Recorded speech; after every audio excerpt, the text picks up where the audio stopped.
بسم اللہ الرحمن الرحیم نحمدہ ونصلی علی رسولہ الکریم۔ انجینئر علی مرزا سے جو ہمارے اختلافات ہیں، علماء کے اختلافات ہیں، وہ ساری دنیا کو معلوم ہے۔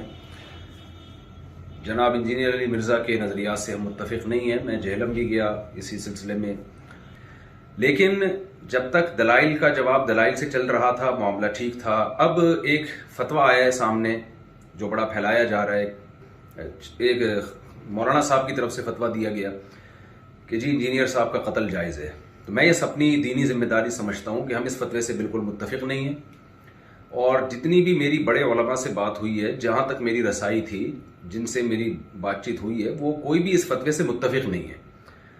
تو لوگ اس فتوے کو علماء کا متفقہ فیصلہ نہ سمجھیں، کیونکہ ہمارے ملک میں پہلے قتل و غارت بہت ہوئی ہے۔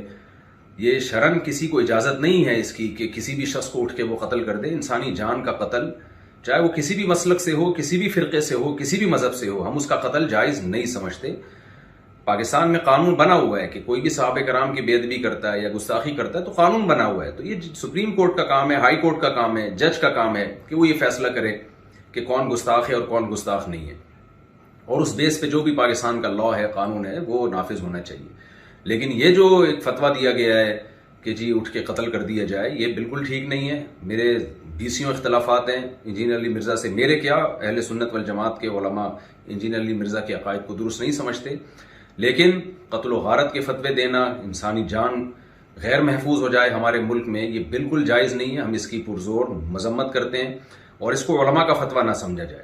ایسا نہ ہو کل کوئی سرپھرا اٹھے اور کسی انسان کو قتل کر دے گستاخی کی بیس پہ، بے ادبی کی بیس پہ، تو یہ بالکل غلط ہے۔ ہم اس کی بھرپور طریقے سے مذمت کرتے ہیں، اور علماء بھی، جہاں تک میری رسائی علماء سے ہوئی ہے، وہ بھی اس عمل کو جائز نہیں سمجھتے۔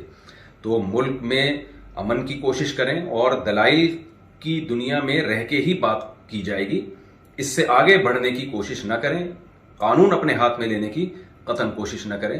یہ جو ریسنٹلی فتویٰ آیا اور سوشل میڈیا پہ پھیلایا جا رہا ہے، بالکل غلط ہے۔ قرآن و سنت کی روشنی میں اس فتوے کا کوئی سر نہیں بنتا، اور وہ پھر یہ ہے کہ ذرا سی کسی کی بات، زبان سے کوئی لفظ نکلتا ہے نا، لوگ اس کو پکڑ لیتے ہیں۔ جنید جمشید کے ساتھ ہوا، مولانا طارق جمیل صاحب کے ساتھ ہوا، اور سیالکوٹ کا جو واقعہ ہوا تھا، ہم تو یہ جو واقعات تھے ان کے زخم ابھی چاٹ رہے تھے کہ جناب ایک اور فتویٰ مارکیٹ میں آ گیا کہ جی فلاں کو قتل کر دیا جائے۔ یہ بالکل درست نہیں ہے۔ تو خدارا جو مذہبی لوگ ہیں وہ جنون کی حد تک آگے بڑھنے کی کوشش نہ کریں، پاکستان کا، اسلام کا امیج دنیا میں خراب کرنے کی کوشش نہ کریں۔ اس سے ملک میں نقصان ہوگا اور قتل و غارت کا میدان گرم ہوگا۔ تو یہ بالکل غلط ہے۔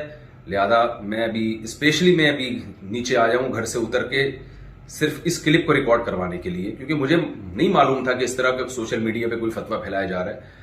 تو دیگر علماء سے بھی میرا مشورہ ہوا، تو سب کا یہی مشورہ تھا کہ ہمیں فوراً اس کے خلاف ایک بیان ریکارڈ کروانا چاہیے، اس فتوے کے خلاف، کہ یہ علماء کا فیصلہ ہرگز نہیں ہے، نہ قرآن کا ہے، نہ حدیث کا ہے، اور نہ علماء کا فیصلہ ہے۔ اس سے ملک میں فساد پھیلتا ہے، اور اللہ تعالیٰ فساد پھیلانے والوں کو پسند نہیں کرتے۔ تو ملک میں ہر ایک کی جان محفوظ ہونی چاہیے، چاہے وہ کسی بھی مسلک سے اس کا تعلق ہو، یا کسی بھی فرقے سے، یا کسی بھی مذہب سے، کوئی بھی رائے ہو۔ دلائل کی دنیا میں آپ ضرور ڈیبیٹ کریں، دلائل کی دنیا میں آپ ضرور ایک دوسرے کو چیلنج دیں، اور اگر آپ سمجھتے ہیں کہ کسی نے کوئی کام ایسا کیا ہے جو آئین کے خلاف ہے، اسلام کے خلاف ہے، تو لا کے ذریعے اس میں پنشمنٹ کی کوشش کی جائے، قانون کا سہارا لیا جائے، جج فیصلہ کرے گا کہ کیا سزا بنتی ہے یا نہیں بنتی۔ اللہ تعالیٰ ہمارے ملک کو ہر قسم کی اندرونی اور بیرونی سازشوں سے پاک فرمائے، اور اس شر سے اللہ تعالیٰ ہمارے کنٹری کو محفوظ فرمائے، اور عالم اسلام میں محبت اور اتحاد پیدا فرمائے، اور ہماری سب کی جانوں کو اللہ تعالیٰ محفوظ فرمائے، اور یہ جو مذہبی شدت پسندی ہے، اس شدت پسندی سے اللہ تعالیٰ ہم سب کی حفاظت فرمائے۔ وما علینا الا البلاغ۔